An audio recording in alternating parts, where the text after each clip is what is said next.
Chapter 11. Not Demand but Obedience.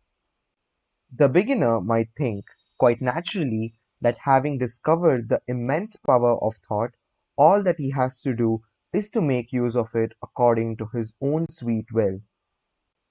There is probably no greater error than this. It is because thought is so powerful and its effects so far reaching that makes it important that we train our thoughts to correspond to the inner laws of the universe. We each form part of one complete whole. God is our Father or center and every man our brother. We are servants one of another. Until we realize this, we are out of harmony with life and the universe, not only in our actions but in our thoughts.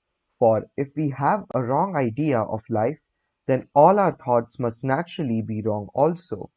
It has been said that we can conquer nature only by obeying her laws. It is equally true that we can overcome life only by obeying the laws of life. If we do not think in harmony with the motive of life, we become black spots in the cosmic body. It is only when we become brothers of humanity, living in harmony with the laws of life and the great scheme of things, it is only then that we can experience harmony ourselves, and it is only then that our life can become really and truly successful in the highest sense of the word. It is possible to make demands upon life and to get what one demands. This leads to achievement, one of course at the cost of hard work and sacrifice. We have all to pay for our achievements. Those who are not willing to pay are not able to achieve. It is because achievement demands so much of us in the way of character, patience, perseverance, steadfastness, sacrifice that makes it valuable as a builder of character. To keep one's success and to remain unspoilt by it demands yet greater qualities of character than does its achievement. But all such achievement can bring neither happiness nor harmony if it is demanded from life selfishly, without any thought for others, without any thought of God. No happiness, peace, or harmony can ever result from making selfish demands upon life.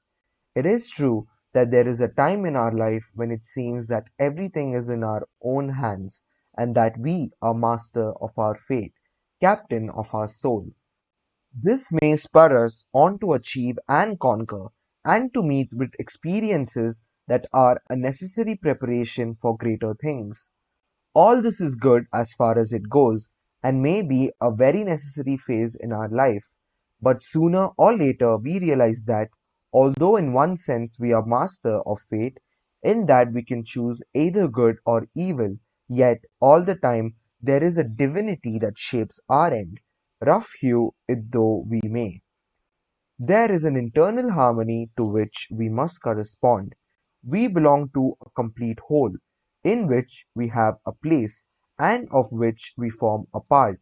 We can come into correspondence with the harmony of this whole only by becoming less selfish and more universal. In other words, we have to love God and love our neighbor. Instead of forcing our will upon life, instead of making ourselves a center around which everything else must revolve, instead of demanding and compelling, if we would find real happiness and true satisfaction at all, we must love and serve God and man, life and the world, and thus enter into the harmony of the whole. The inner law of life is love, but it is better for us to think of this as cooperation. To the extent that we think, work, act, and feel in correspondence with this law, do we find true happiness, peace, satisfaction, and the things which are precious above rubies and which no wealth can buy.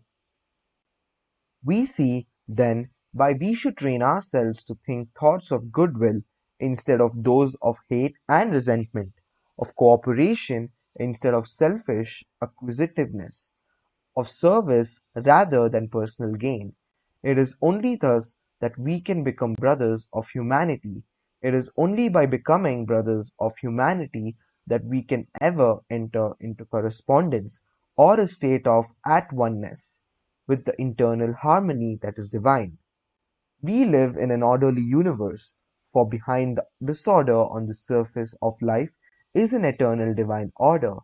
This divine order would find expression externally if every man were to come into harmony with it, but self stands in the way.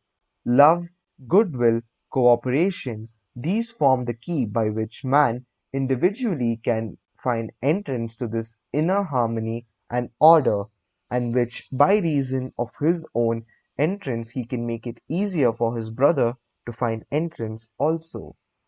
There is psychology being taught today, mostly in books from America, that is hurtful and malicious. It teaches the misuse of mind power by means of suggestion. The mind and will are used to compel others to act as desired by the operator.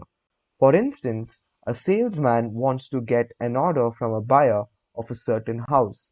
While the latter is considering the matter, the salesman uses strong mental suggestion that the buyer should sign the order.